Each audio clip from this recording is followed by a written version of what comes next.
Welcome back, ladies and gentlemen, to the second episode of essentially what I'm kind of deeming a season 2 thing, since we stopped for so long.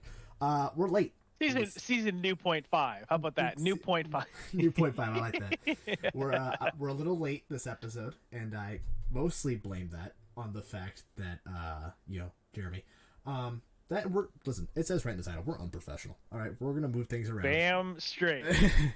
We're recording this Wednesday at 3:25. We're hoping to have this up Wednesday by 5:00, and then hopefully still gonna have an episode come up Friday. But we'll find out. That also might be late too, but we will hopefully not be late. See how it goes. One day at a time. We've got a fun little episode today. Jeremy, you want to read off our sort of hot topics we have? Yes, we do. Hot topic on this week is we're going to start off with a recap from this pretty insane wildcard weekend that happened this past weekend.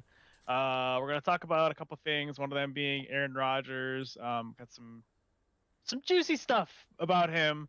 Every gonna talk a little. Yep. Yes, there is. Talk about Brock Purdy a little bit and a unique situation that's going on with that. We're gonna have our new segment called the Unprofessional Moment of the Week, which is gonna be the doozy one. It's a doozy this week. There's some news about it, and then apparently Shawn's got a little surprise in store. Yeah. So we'll start getting into this.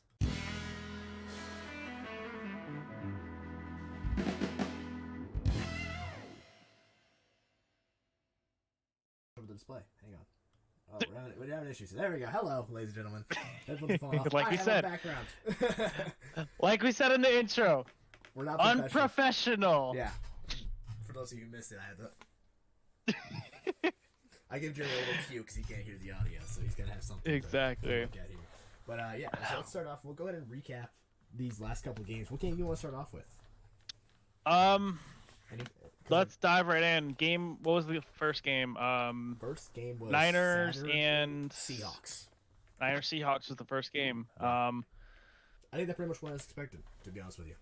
Yes, I think I'd say everybody outside of Seattle probably had the 49ers to win that game. I think Seattle had the 49ers to win that game. Probably, it would surprise me. I was seeing some fan comments rolling through TikTok and Twitter and whatnot. And fans were like, "We're just happy to be here. Like we didn't expect to be here. We also have the number 6 pick, right? Number. They have number. No, the 5. They have top 5 or 6. They have top 10 pick either way. So they're they're up there. Yeah. Yep. So they were just happy to be there. Not much to say about the 49ers. Look like absolute juggernauts. They are.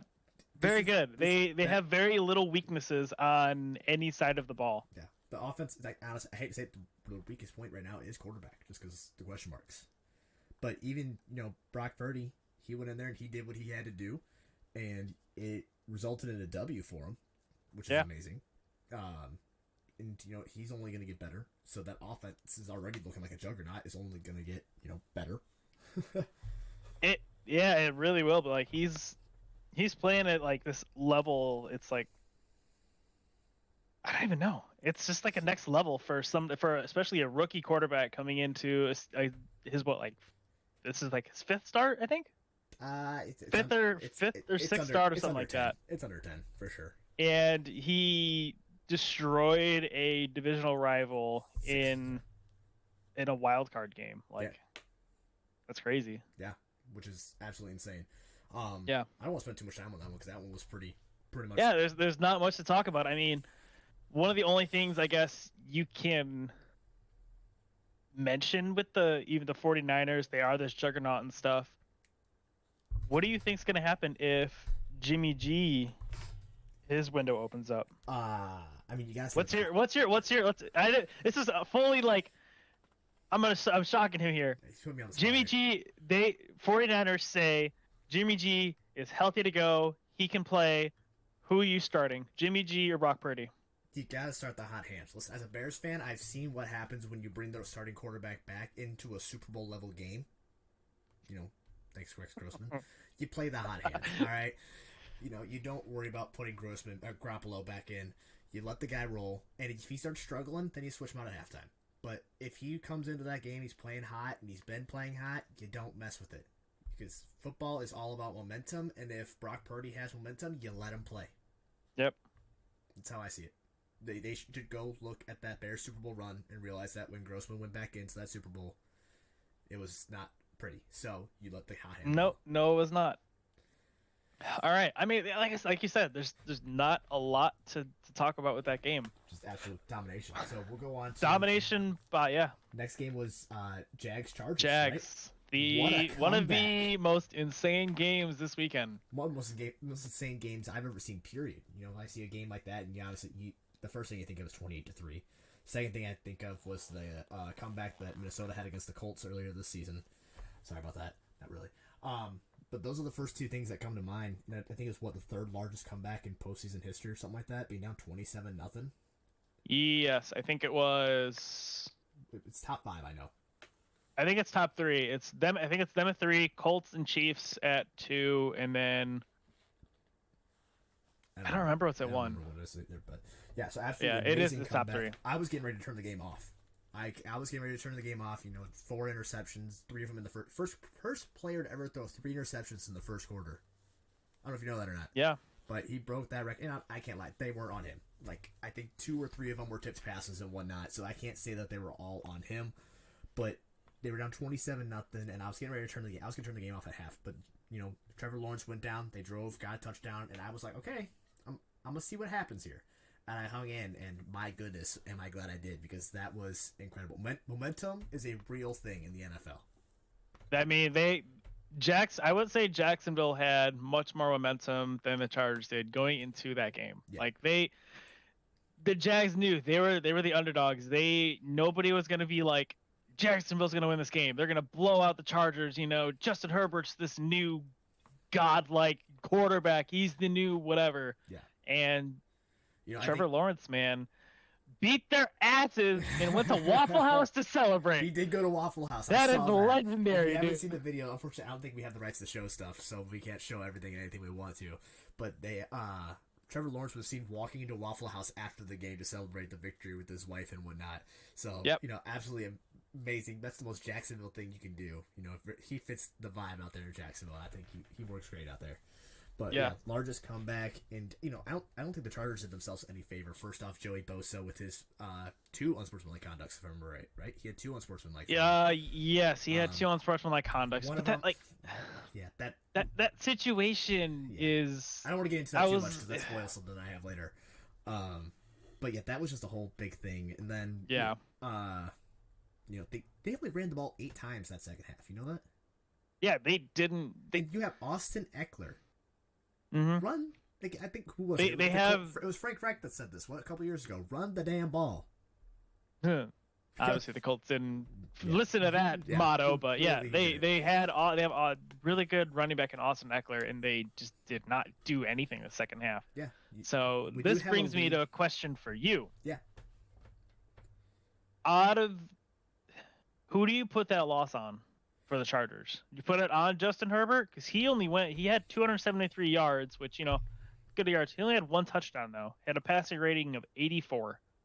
And obviously, you can put it on their head coach as well, Brandon Staley, for not coaching, not doing this or that, not running the ball more. I think it comes down to who the play caller was. I don't know off the top of my head if it was Staley or if it was the OC who was calling plays. But in the situation where you're up like that and you're coming into half and you start seeing momentum shift, you got to get first downs. You got to get at least in the field goal range. You got to run the clock.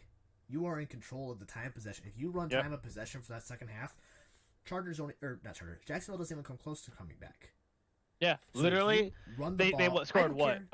They had a field goal in the second half. I don't care if you run the ball 3 straight downs, or 3 straight downs and don't get the first. If you run that ball 3 straight downs and you run that clock, almost 2 minutes off the clock. Exactly, each time.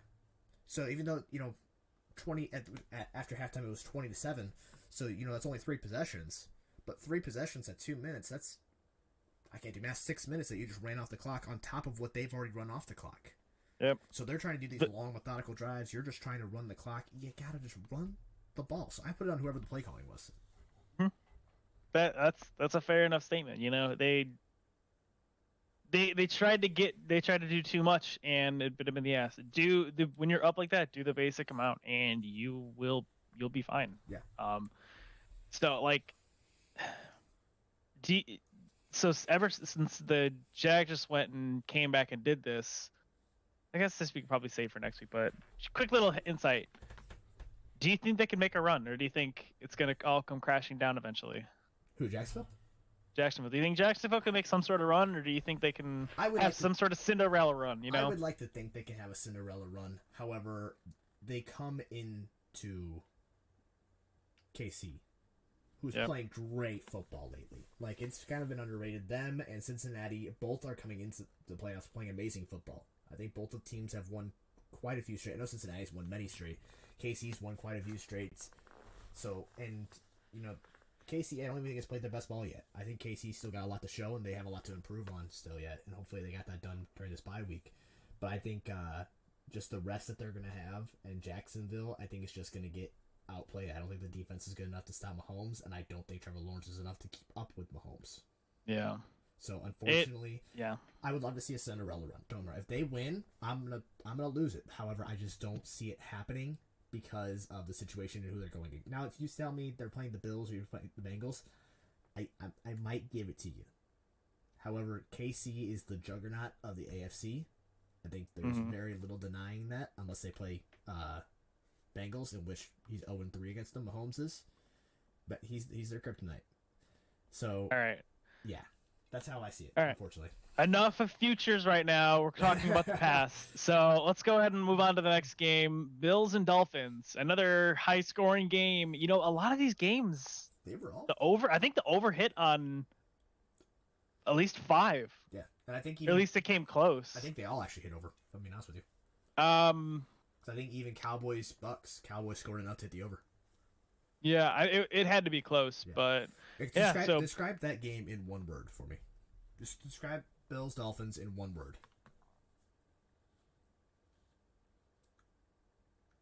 We're in a podcast, so don't not talk for too long. I know. I'm trying to think. Like, it's hard to come up with a word bring that me through like your thought process as you're thinking. I think my one word that I can describe, I wouldn't say choke, but like disappointment. Miami kept up with the Bills with a backup quarterback in the entire game. Like, they had every chance to win that game and shock the Bills, but they couldn't in the end. Like Josh Allen, look at him, fantastic quarterback. Run the ball, he's a freaking tank. Throws for crap ton of yards, but he has a problem keeping the ball safe. Two interceptions last game. Yeah, and that's something Josh got to clean up. If Josh Allen cannot clean those up, it's gonna be rough. He's not gonna win. He's not gonna go far. He's got Cincinnati coming in, which is gonna be kind of a tougher game. But it definitely was unusual. Is the word I would have used there. I definitely expected the Buffalo Bills to steamroll. And the fact that it kind of came down to a last minute. Well, they came down to a last minute field goal, if I remember right. They did have a field goal at the end there, and they missed, right? Yeah. So I mean, it came down to a field goal, and I get it's playoffs and it's a division rival that you've seen twice already in those division games. I think the game we're going to talk about here soon, since Cincinnati Ravens, Bengals Ravens rather. You always see division rivals when you've seen a team twice already and you've got to play them a third time. It's very competitive no matter what the situation is. And so I think, that has an effect on it as well. But, I think I expected the Bills to come out and steamroll them a little bit more, but it was a close game, and I'm kind of glad it was a close game. Yeah, no, I was too. Like, it made it a good game to watch. Like, what was it? Bills were up, I think, 14-0, and then I think there was a pick six or a fumble recovery, ran back for a touchdown. That kind of sparked some momentum for Miami. Yeah, there was Miami got a pick six. Oh yeah. You said Miami got a pick six. You said fumble. I don't remember if it was a pick six or a fumble recovery. I think it was. I know what you're talking about. I said we'll talk about that soon, but yeah, it was a pick six. Yeah, the pick six it sparked life into the Dolphins. So and like we were just talking about with Jacksonville, momentum's a real thing in the NFL. Yeah, I think Miami showed that as well. Let's go on to the next game, though, because, we still expected that outcome. Giants-Vikings. You called it. I called it against Vikings fans at the Bears Stadium when we played them Week 17. However, in my predictions, I did have the Vikings going. So, officially, I went 4-6 in this postseason. In my heart, I was 5-6 because I was screaming at the fans first round out. So, Vikings fans, I'm sorry, but 6-6. No. As a Bears fan, bye. I can't tell that. Who do you put that? Everyone's kind of like hitting on Kirk Cousins for that game, and saying I do not blame that loss on Kirk Cousins. You see, I do though. But listen, here's my argument: 4th and 8, and you throw a 3-yard pass. You need to know. Yes. He screwed them in the situation game. Like, you have to know that situationally, you need a first down there. You in the guard. It's not like the guy had space. The defender was right there on him. That's you the are sort of right. situation Yes. where you need to have better game awareness. And I get, maybe there wasn't anyone open. Scramble, do something, but you cannot check it down 3 yards short or 5 yards short of the line to gain when it's 4th down and you need a touchdown. And on top of that, they had already had help because of a ghost pass interference. No, not PI. It was roughing the passer. Yep, you're right. I do remember that. So I get what people are saying. Kirk had a great game. Blah blah blah blah. Yeah, I get that. But guess what? I wouldn't put it that Kirk had a great game. Kirk had a game. I think Kirk did.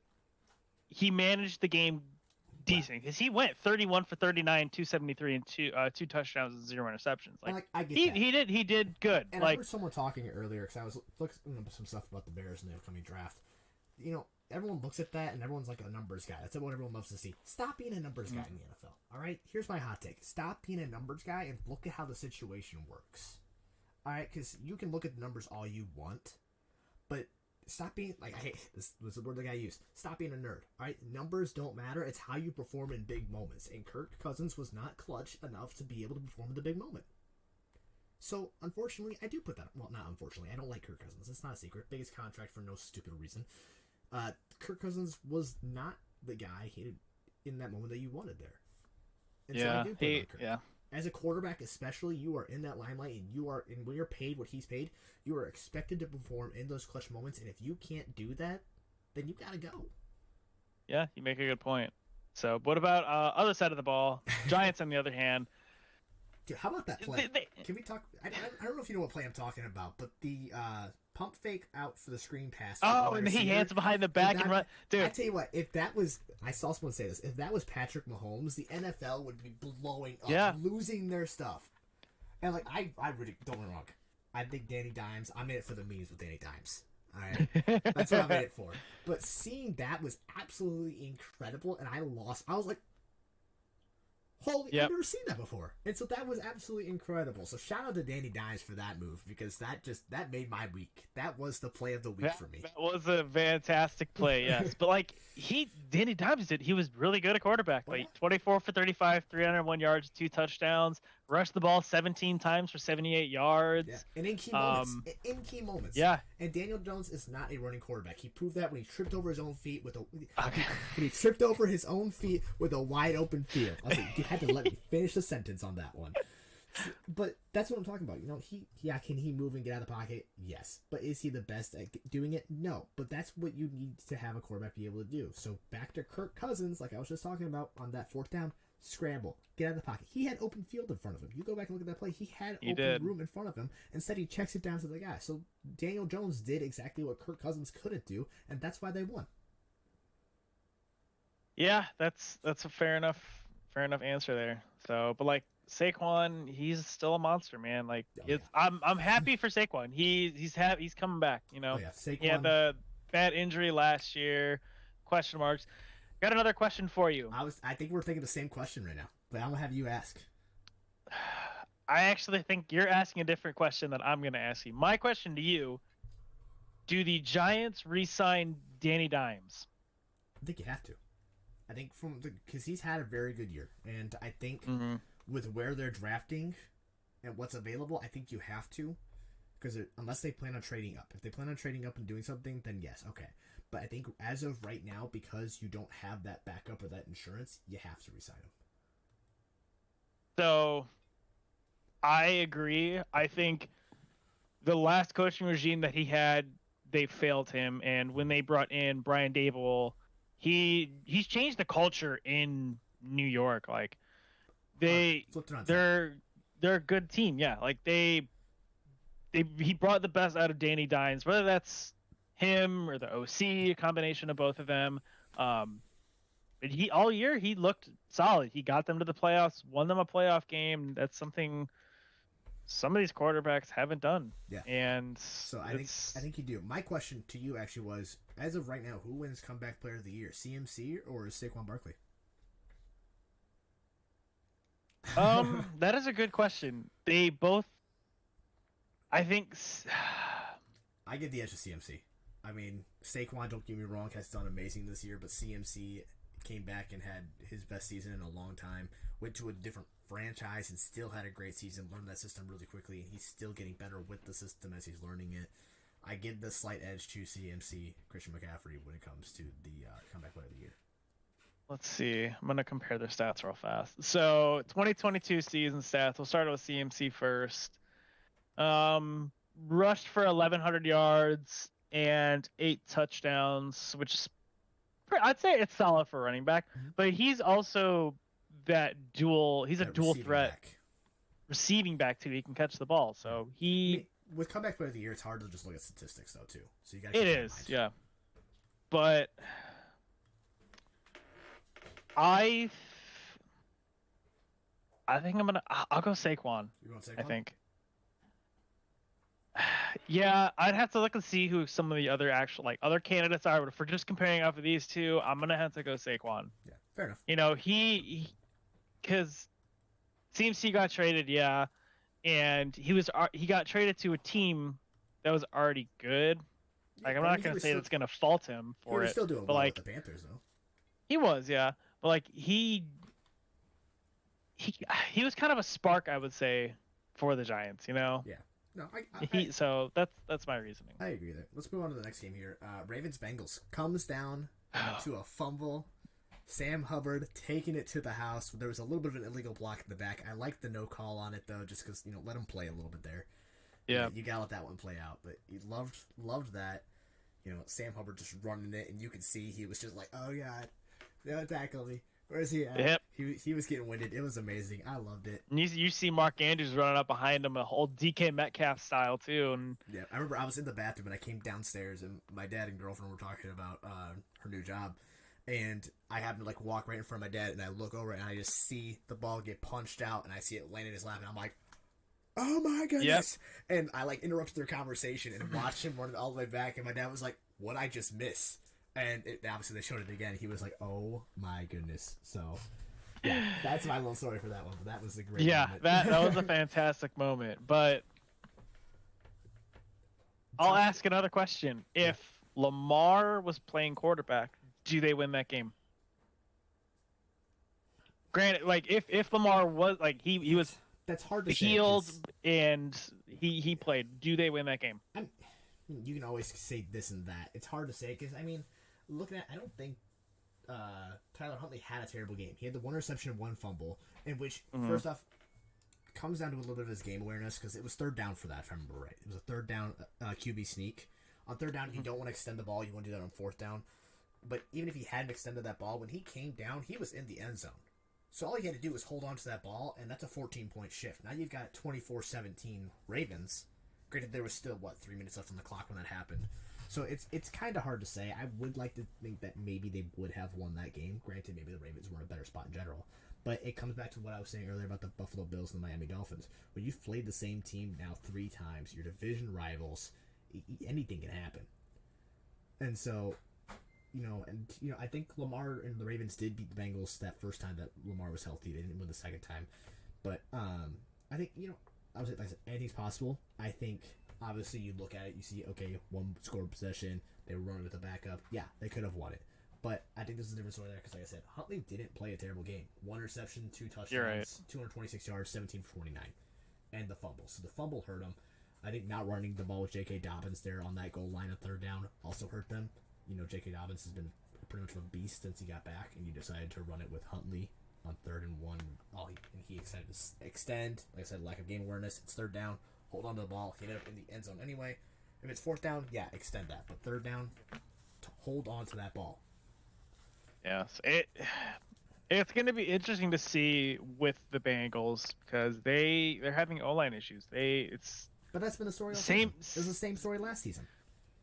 I wouldn't say same story all season. They got better Most during of the the season. season, but injuries started tolling on them towards the end of the season. So now they're in a similar situation as it was last year. Granted, with their crappy O line last year, they still made it to the Super Bowl. But And like we talked about just a little bit earlier, Josh Allen's got to be able to hold on to this football. Josh Allen can't turn over the ball. And if he does, I think Joe Burrow's going to make him pay. yeah, I'll be wearing my Joey D that's jersey yet again, repping him. I got to do it. It's my only yep. jersey I own for an active player, believe it or not. It's a Joe Burrow jersey, and I'm a Bears fan. It's weird. But active player still on that team. Let me rephrase that. Let's go into the last game, though, because I think we've kind of harped on this one enough, and we're almost to our half-hour mark, if I'm not mistaken here. Just about, yeah. We're coming up on we got it. 4 more topics we got to hit. So we're going to hit this with a speed round. Cowboys, Bucks. You called Cowboys. I said Bucks. Tom looked like crap. Didn't do anything until the end of the fourth quarter. Ball game. Yep. I was choking my own saliva. I'm not even gonna lie to you. I mean, I'm gonna be honest. There's not a lot of highlights to this. Like, I guess it was just an ass beating. It was an ass whooping for the Bucks, man. I guess the highlight. Tom Brady's just off. Highlight is Tom Brady's no longer 7-0 against the Cowboys. Cowboys are no longer 0-8 on the road in playoffs. Or is it something like that? 0-8 on the road. Yep. Something about that. They haven't won road. I think it's a road playoff game since 1993. Yeah. So, they put on, like you said, they put on an ass whooping. They opened up their can of ass whooping, and they said, "Hey, here's what's gonna happen." Yep. And they went out. They performed. Except the kicker, he didn't pull out a can of ass whooping. Yeah, the kicker pulled out a can of something, but it wasn't ass whooping. 0 for 4 and extra, 1 for 5 on extra point attempts, and missed a field goal too. I'm surprised he didn't get cut. Like I expected to. Like we talked about last week, your chess player. Why am my key card working? I was expecting his key card not to work Tuesday morning. Which actually I want to bring, since we're talking about this is one thing I want to bring up. They play Sunday afternoon against the 49ers. 49ers played on Saturday. 49ers had 2 extra days of rest. Oh yeah.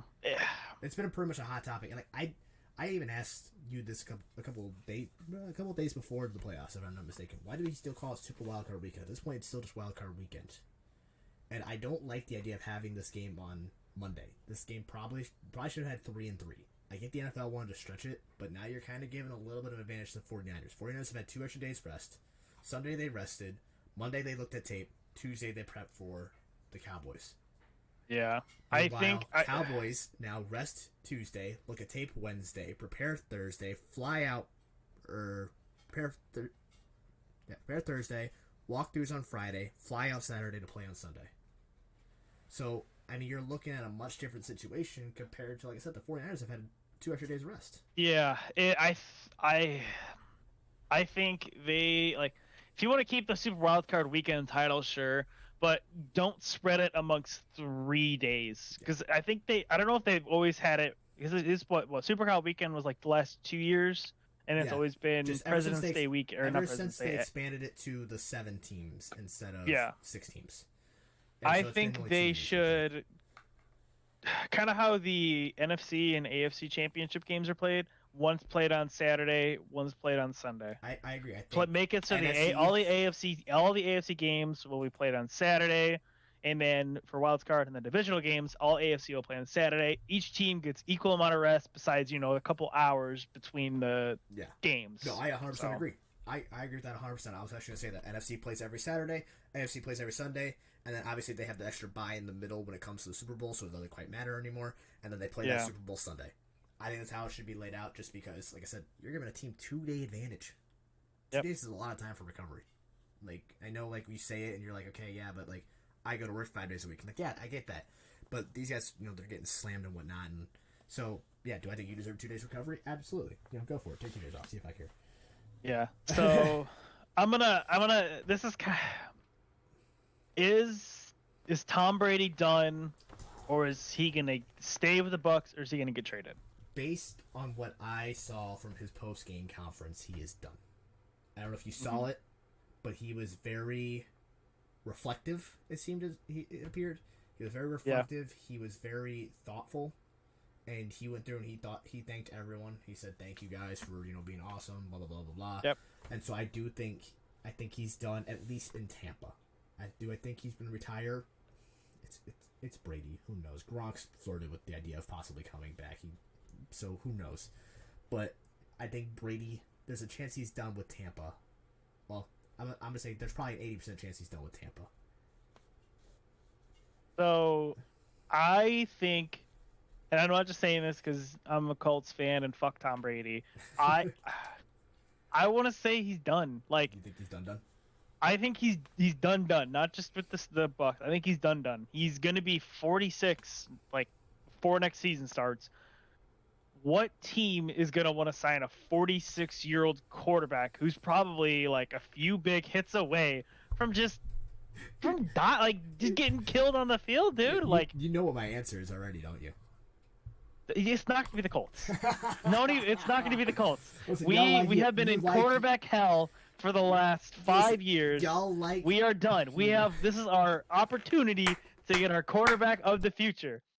The teams that I've been hearing that might possibly sign him: Raiders, re-sign with the Bucks, Raiders, Niners, yeah. Which I don't think the Niners anymore. Don't Niners and Jets. That's the other one I've heard. I've heard Jets too. Why would he?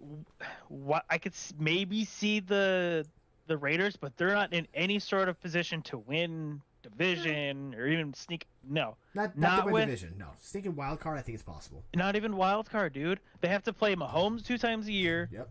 They have to play Herbert 2 times a year. They've got a pretty solid team. Yeah, and I still think those games against Herbert are winnable. I would say those are more winnable than the. I think the games against Denver are Chiefs also winnable. Games. Yeah, because Denver's a laughing stock. But even then, right you say okay, they lose the 2 to KC, they split it with Chargers, and they win both against. So it's 3-3 in the division. 3-3 in the division, which that's even if they win. But like, yeah, we're just hypothetically talking here. There's the rumors about Josh Jacobs not even being there. I've seen his jerseys like half off and stuff. Do they even want him there anymore? Well, if they get Tom, they will be. Their offensive line isn't the best. Like, it's just they're in a weird position. Like, the only thing that's gonna make that good for Tom is the head coach. Devontae too, but the head coach, McDaniels. Yeah. Which I'm not gonna completely rule it out. I do think there's like I said, I think there's like an 80-85% chance he's done in Tampa. Well, that means he's done with football.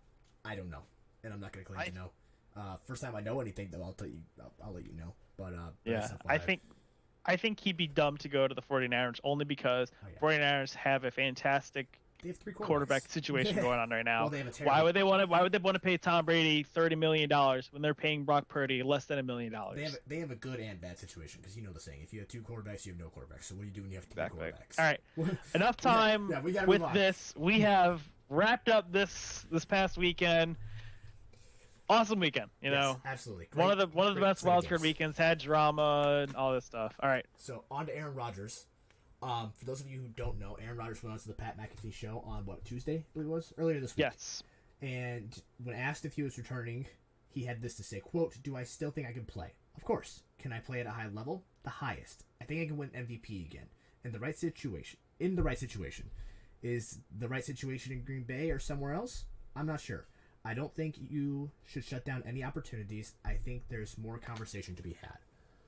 So I read into that, everyone's going to read into it. Everyone's going to get their own opinion. And we're going to go back and forth on this all off season like we always do when it comes to Aaron Rodgers. Is he coming back? Is he going somewhere else? What's going to happen? But Rob Gronkowski, I mentioned earlier, had a great take on this. Why are you focused on MVPs? You should be focused on winning.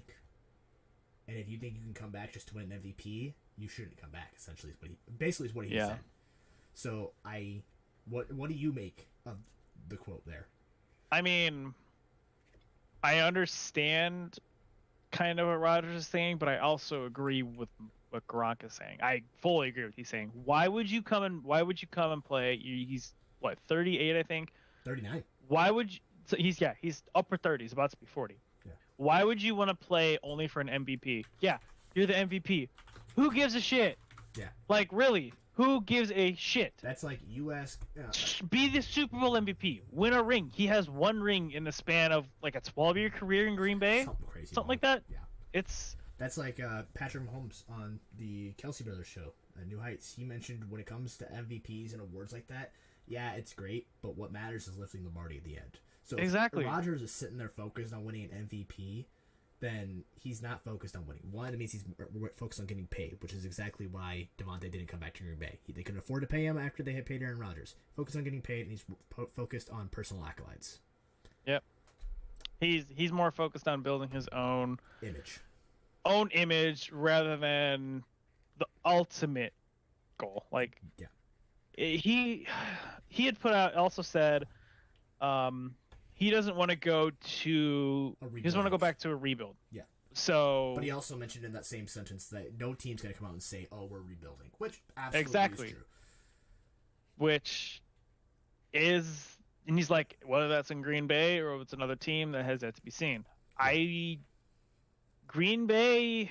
I think they're on the verge, especially because he also mentioned, if they think that Jordan is ready to go and they're ready to put him out there now, then awesome. This is root for Jordan. Yeah, go for him. Good luck. Go for it. Good luck. So, to me, and obviously, like I said, we're gonna do this the whole off season because he always does this. Where, well, it's gonna be up to Green Bay essentially on what they want to do if I'm gonna come back. Because he mentioned yet again, it's gonna depend on what the roster looks like, and that was almost word for word what he said. And when he said that, I said, okay, so we're not gonna know until basically mini camp time. Because he's not gonna say anything until after the draft. So we're going to keep going back and forth, like we always do, because it's Aaron Rodgers and he has to be the center of attention, which goes back to MVP. Okay, so you want to be the center of attention. Yeah, that's really the gist of it. Like he doesn't, he's not focused on it, and he does not care about being a team player. No, I don't. If he doesn't want to be a team player, it makes me wonder which teams would even want him, because like. I don't know how he is in the locker room. I'm not a freaking professional athlete. I'm not a freaking NFL star or whatever. I don't know how he is in the locker, but like what I've seen from the Pat McAfee show, yeah, he's a lot more humble than we all originally thought. It kind of brought that side out, but it's still kind of like, it still sounds like he's focused on, like he's still focused on himself. He's not worried about the team and stuff. He's worried about getting paid, and that's good for him. Whatever. Yeah. But he's getting paid like $50 million this year. Speaking of getting paid, I know this wasn't one of the topics we talked about, but did you hear what was going on with Cliff Kingsbury? With who? Cliff Kingsbury, former coach of the Arizona Cardinals. Yeah, let me take a one-way trip to Thailand. Yeah, and then teams have been calling him about OC spots, and he has basically said, "I'm not interested right now," because he just re-signed a contract with Arizona before he got fired. And so Arizona Dude's getting paid to be on vacation for the next 3 years, dude. 5 years. Because that contract was... So he's getting paid $55 million for the next 5 years to basically be on vacation. He is not going to come back to football until after those 5 years. And that's my bet. Man. He might come back after 3, just so that way he can keep his feet wet, so people aren't like, well, he's been out of the league for 5 years. So he might stay out of it for a year What I would do to be a freaking head coach, or just any sort of coach in the NFL, Dan... I get paid a shit ton of money. You're fired. Okay. Yeah. You still owe me my money. Yeah. How do you think Roger Goodell feels? Highest paid head coach for like 11 years or something like that. And then got fired after year 2. I know he did a whole bunch of bad things, so don't get me wrong. That's not what I'm saying. However, he's the same situation. Getting paid to be on vacation. Yep. But all right. Brock Purdy. I don't know if you've been hearing what people have been saying about him on TikTok. Not really, but I know you were talking about how people have been saying he is a system quarterback, and that the only reason he's working is because of the system. I can't agree less. He is working because he's a good quarterback who is tooling himself. Listen, like we mentioned, he's only played in 6 games this season. Yeah. I mean, Jimmy G went down week 13. So right, 13. 4 roughly, yeah. He went down around that time, and he's still making this offense look great. Is he underthrowing passes? Yeah, you see it. He's underthrowing passes, but he's hitting wide open receivers, and people are seeing that like, well, I can make that pass. Well, great, but you don't have the IQ to make that pass. Because I know where you're looking. You're looking down the field down there. He's like, hey, there's my check down guy. Yep. So I'm gonna hit my check down, get a couple yards. He's playing smart. I don't think it's a system quarterback thing. I think it's having a high IQ and playing smart. So I can't agree with you there. Like, I don't know. I could see the argument for other people saying, "Oh, he's a system quarterback. He's surrounded by all this and that." But like, But sometimes like you that's said, all you need. Sometimes you need talent to help make you better. I mean, people said the same thing about, Brady being a system quarterback too, though. So true. That is true, but I believe you even said that. I feel like it's kind of hard to even just call him a system quarterback because he's only played for 6 games. Yeah, he doesn't even know He hasn't played anywhere else. He's played in college, but college and NFL, they're completely different beasts. Yeah, like you can't even compare them. People like to compare them because oh well, they're college guys going up to the professionals. Yeah, but you know what the first thing those college guys learn when they get to the NFL? Wow, everyone is so much faster, so much stronger, so much bigger. This is not the same game. Yep. Like, NFL players are a completely different breed from college players, and I think a lot of people try and make that comparison. It's always the age-old question: can the worst NFL team get beaten by the best college team? The answer: no, they can't.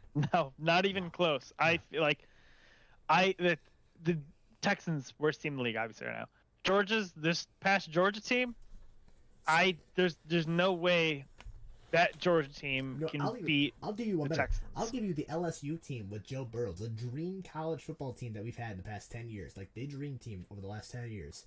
I still don't think they beat this year's Houston Texans. No, because most bigger, college faster, offenses... Stronger. Well, but most college offenses kind of the same. They all use, like, similar... Yeah. You know what similar play styles and stuff. What do you see in college when it comes to the quarterback play that you don't see in the NFL? You know when they're going to snap the ball in college. Why? They do this. Yeah, they're clapping their hands. So yeah, you can be like, okay, clap on my third clap is when we're going to snap the ball. But as soon as you hear that clap, you can just go. Exactly. They have different calls in the NFL. Sometimes it's set hut, sometimes they say hike, sometimes they say, blue, blue, blue. So they have the audibles and all that, and just the IQ that NFL players have versus college players. We're getting on a completely different tangent here than what we wanted to talk about at the moment. That's all right. I don't think Brock Purdy is... I can't call him a system quarterback yet. Because one, like you said, I haven't seen him in a different system. I haven't even seen a full year of him play. Yeah. We haven't even seen half of a season of him play. We've seen him play under the lights in primetime. Where the first half, did he struggle? Yes. But he bounced back very quickly and very quietly, too, on top of that. He missed quite a few passes to start, but bounced back and played a phenomenal game. Yeah, he did. He's using his utilities, and he's using them to the fullest. Yeah, which begs the question for... This is going to be a hard offseason for the 49ers in terms of who is their quarterback, especially if he wins the Super Bowl. And yeah, that especially. I think this year... Do you are in a good spot, actually, because of it. Yeah. Because, you have those 3 quarterbacks. Obviously, I think if he wins, you're going to have a quarterback showdown between him and Trey Lance. And you're going to move Jimmy G. Because a lot of teams, we've already mentioned it, are going to need a quarterback this season. So you'd be dumb not to move Jimmy G for picks. Jimmy G's out of here. Send him to New York. Jets. Send him to Vegas. Wherever. But Jimmy G's gone. I don't think Jimmy G's going to play another snap for the 49ers. Yeah, I agree. Trey Lance, like I said, it's a hard decision. They moved up picks to get him. They used their first round picks in order to get him, and they made this miraculous pick in the last pick, Mr. Irrelevant, and yeah, right. Yeah. So yeah, it's to be interesting. 2-2, sorry. Because you already know fans have flocked to Brock Purdy, man. He has such a confidence, and he extrudes that confidence, and the guys in the locker room absorb it, and they love it. And that's why I think he's doing so well on top of that. Yeah, and you already know but for some reason Trey Lance is starting quarterback week 1 next season, the fans are gonna let him know, hey, especially they're gonna scream, boo. Yeah, especially if Purdy wins the Super Bowl. Fans are gonna be pissed. They're gonna go to that first game. Lance has got to throw an interception or something, and the fans are going to boo. They're going to be like, boo, get the hell off the field, bring us Purdy. Yeah. So. But we are hitting the 45-minute mark, and we still got 2 sections left, so we're going to hit these last 2 kind of quick. We're giving about 10 minutes and then 5. So, unprofessional moment of the week. What we're calling this is, we're the unprofessional experts. So what is the most unprofessional thing we saw this week, whether it's on the football field, in real life, something you saw in the news, something you saw someone do down the street? What is the most unprofessional thing you saw someone do this week? I'll let you start. Keep it PG-13. So I'm going to keep this as PG-13 as I possibly can. So yesterday, a certain ex-NFL player named Antonio Brown decided to post something on his Snapchat story for the world to see. But what some people weren't expecting was a extremely graphic image of said person getting schlob on his knob, as they say. That's not how I would have said that. Yeah. I would have said receiving pleasure from a woman. Schlob on his knob. Yeah. I can't with you. Come on, man. Like, come on. Like, you. seriously. On your Snapchat story, like, You can't. he's done shit like this multiple times, man. Like, was it like a couple months ago? He went to the public Dubai, pool at the hotel. Yeah, he was in, like, I think Dubai or somewhere overseas, and he was swimming naked. Yeah, with families Like, around in a hotel pool. Yeah, with families and kids and shit around, dude. Yeah, like, you can't do that. You can't do that. That's, it's hard to, like. We need a little. It's hard to picture we need a somebody graphic just to. right in his freaking forehead. Yeah, but like, it's hard to think of somebody that's fallen off the wagon more than Antonio Brown. Well, I mean, there's a couple we can name. We're not gonna get into that right now. Maybe we can, but like maybe another segment.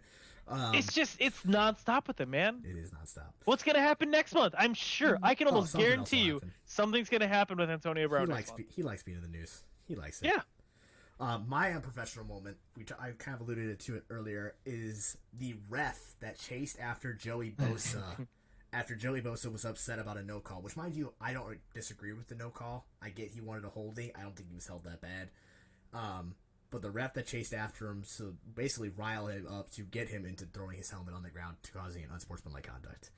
So while I think Joey Bosa needs to keep his head, and he said some things after the game, I don't know if you saw that or not, about the refs, where basically, I'll keep it short, he was basically said, you know, as a player, I'm going to get a $40,000 fine now for spiking my helmet and saying something to the ref. Meanwhile, the refs are all sitting in the locker room saying, F that guy, I really got that a-hole, and this and that. He wasn't censoring. He was straight up explicit with it also. Like, good for him, whatnot. But I think the ref that chased after him, you can't chase after him like that, man. You really can't. You can't do that. And I don't know if you knew this. This is the same person. Do you remember? I don't know if you remember the Colts and Chiefs game during the season. He called I think it was either a roughing the passer it was a roughing the passer call on Matt Ryan. Like, the Chiefs called it on the Chiefs defender for hitting Matt Ryan, which ended up making the Colts win that game. That same ref was also one of the refs in the Damar Hamlin situation. Okay. Yeah. Yeah, I don't know, but which. Yeah, I mean, so okay, I for that I kind of give professional moment. Yeah, he helped with the Damar Hamlin situation and whatnot, but. The unprofessional moment. Yeah, you can't chase after a player and kind of rile him up like that to try and draw that PI or not PI. That, unsportsmanlike conduct, which was the second of the game, if I remember right. This is the thing that the league's been dealing with a lot this year is refs. Like, none of the refs, inconsistencies, because none of these refs are all full-time refs. They have jobs outside of being a referee. Like, why do they have to have, like, NFL's rich as hell. They're paying players and coaches and staff millions and millions of dollars. Why can't you pay refs to just be refs their entire, like, that is the only thing. During the off season, go do teachings like once a week or something like that, man. Beat me to my topics. Who was it that said that? It was Pat McAfee, wasn't it? It was on the Pat McAfee show. I know you got that. It might have been, because I got it from somewhere too. But no, they should absolutely send the refs to go and do, like, team building stuff to learn about each other and whatnot. So that way they can be on the same page and not have, like, three different people calling, oh, that was a catch, that wasn't a catch, that was a fumble, that wasn't a fumble, that, you know, his arm was going forward, his arm wasn't. Get on the same page. Make sure these refs know the rule book inside and out. I mean, I got another thing for you. Yeah. So there was a tweet over the weekend about, I think it was about the Bills and Ravens game with the football. They said that the football came like 0.6 feet away from crossing the goal line or whatever because of a chip inside of the football. Now this apparently this has been a thing for, like, players and stuff to track the speed and stuff like that. But this brings up the question, why not use the chip instead of, like, the chains and stuff. You know that. You know, I hear what you're saying, but that brings me. or back even to for something. touchdowns and stuff like that. Like how soccer has the AAR. You know, they've got the whole thing where it's like, oh, here's the Defense. offside thing, and Yeah, here's the person's butt that crossed it. I get that. We're gonna keep this one kind of quick because this surprise I have for you. I want to give you a little bit of time with it. I get that, but at the same time, you know, a lot of time these rules are supposed to be made on the play, on the field, from what the refs saw. And so it brings me back. I brought up very briefly last week, just in a text to you, that I think they should have clocks now for reviewing plays because it shouldn't take them an entire commercial break to review a play. Because at that point, if you don't have clear and convincing evidence, you don't have the evidence to overturn the play. So at that point, you're searching for it just to try to find it. So that brings me back to the same thing there. You're searching for it just to try and find it. So I get you want to give that team, but you know what? Clear and convincing is what it's always kind of been. But that's going to wrap up the Unprofessional Moment of the Week. And to finish out this week, Jeremy has a surprise. I'm going to put him on the spot. I'm going to ask you for your Mount Rushmore of something. All right? So basically, I'm going to put you on the topic. I'm going to say, all right, who is your Mount Rushmore of blah, blah, blah? Mount Rushmore of quarterbacks. And you've got to pick who you believe is the 4 best in that situation. All right? Shoot it. Let's go. I want to hear your 4 best. I had to think of it because I didn't make it this far in my thought process. You got so far. You were so excited. I had the topic. This is how much I'm keeping you on your toes. Is I don't even know what the topic's going to be right now. But I guess while I'm trying to think of a topic, what we're going to do now is when I pitch you this, you can now pitch me a surprise topic for a Mount Rushmore or something, like any sort of surprise at any time in any upcoming podcast. You don't have to do it next week. You don't have to do it the next episode. You ain't gonna do it next week. You just next time you want to throw it at me, throw it at me. But yours is going to be, I want to hear your Mount Rushmore of all time running backs. You got 4.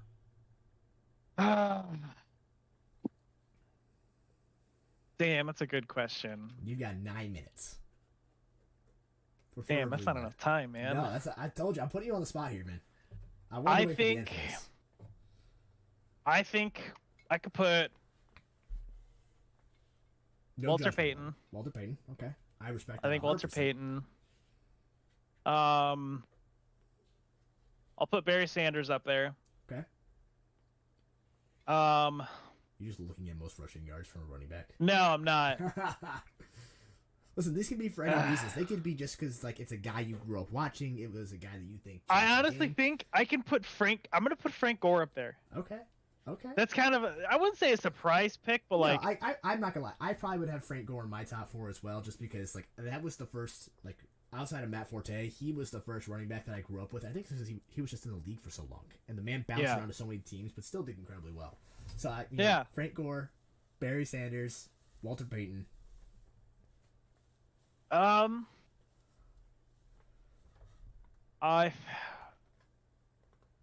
finish it with Damian Tomlinson, I think.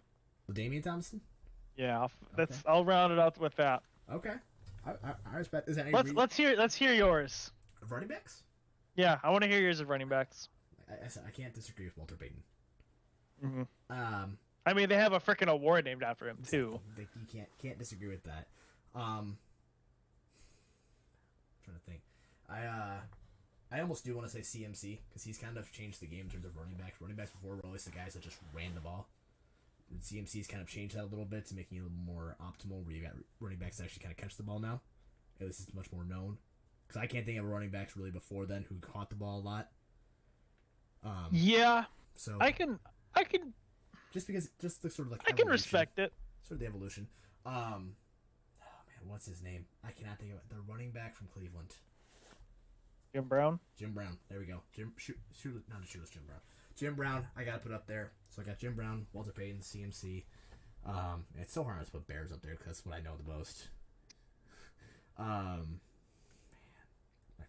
the fourth one's the hardest one.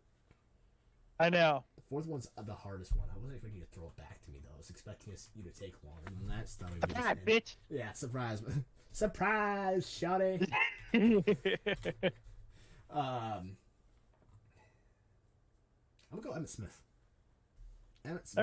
Just because the guy he was crazy to watch. Oh no, not Emmitt Smith.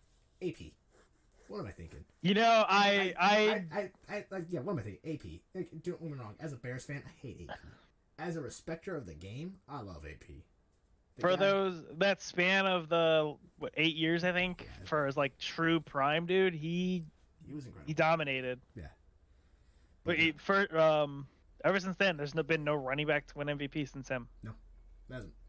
That was what, 2008 he won? 2008, 2009? 2000 something. It was 2013. 2013. Well, 2013, yeah. A couple years off. But yeah, no, I mean, yeah, AP changed the game in a different way than CMC. You know, definitely was the hard-nosed running back that everyone knew. Yeah. And CMC's come in now, and he changed it to making it more the hard-nosed running back, but also the receiver out of the backfield, who's kind of that dual threat.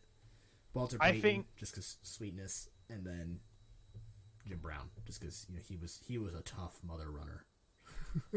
I will give if CMC can stay at the level he's at for maybe another year or two, then I'd put him up there. I think he's in a much better situation now. He's bounced back from this injury really well, and he had 3,000 seasons. Yeah, no, he was a monster. 1,000 first player to ever do that. 3 straight 1,000 receiving yards and 1,000 rushing yards. Like even that alone, that puts you in that you would put yourself in a record book. So even that alone is hard to argue with. So yeah, that's my Mount Rushmore. Was that you throwing it back, or am I gonna let you have one more? No, it's just a random question for you. I'll come up with a good Mount Rushmore for you. It's because you have more thought into it than future. I'm gonna put future. It was my topic. I didn't put any thought into it. I thought about giving you quarterbacks, but I felt like that'd be too much of an easy one to do on your first one. Yeah. If being quarterback, I feel like you just throw Sheriff. I don't feel like you'd even put Brady up there. I know for a fact you have Sheriff. You'd probably have Luck. Probably Luckman. You know, if he would have stayed healthy, he probably would have been. I'm trying to think of every what ifs, man. God, give me an NFL what ifs. Anyway, yeah. So we're at the 56-minute mark. I think we've ran out of topics. So yeah, we're just gonna wrap up a little bit early. We're hoping to have an episode out for you guys Friday. It might be a little bit late. I have things to do Thursday night, so we'll see if it even gets recorded Thursday or if it's gonna have to wait till Friday. Anyway, we appreciate you guys listening to us ramble for the last almost hour. Hope you guys enjoyed. If you did, like button on YouTube, subscribe on YouTube, follow us on Spotify, iHeartRadio. What else are we on? Is that Twitter? Twitter? We're on Twitter. Follow us on Twitter for updates, even though I didn't post anything about an update, so whoopsie. That's on Jeremy. You? I'm blaming him anyway. But yeah, that's all I got. So thank you guys so much for listening. Share it with your friends. Share it with your enemies. Share it with anyone who listens to sports or doesn't care about sports. I don't care. Share it with whoever you want. But we will see you guys on Friday. Adios. Deuces.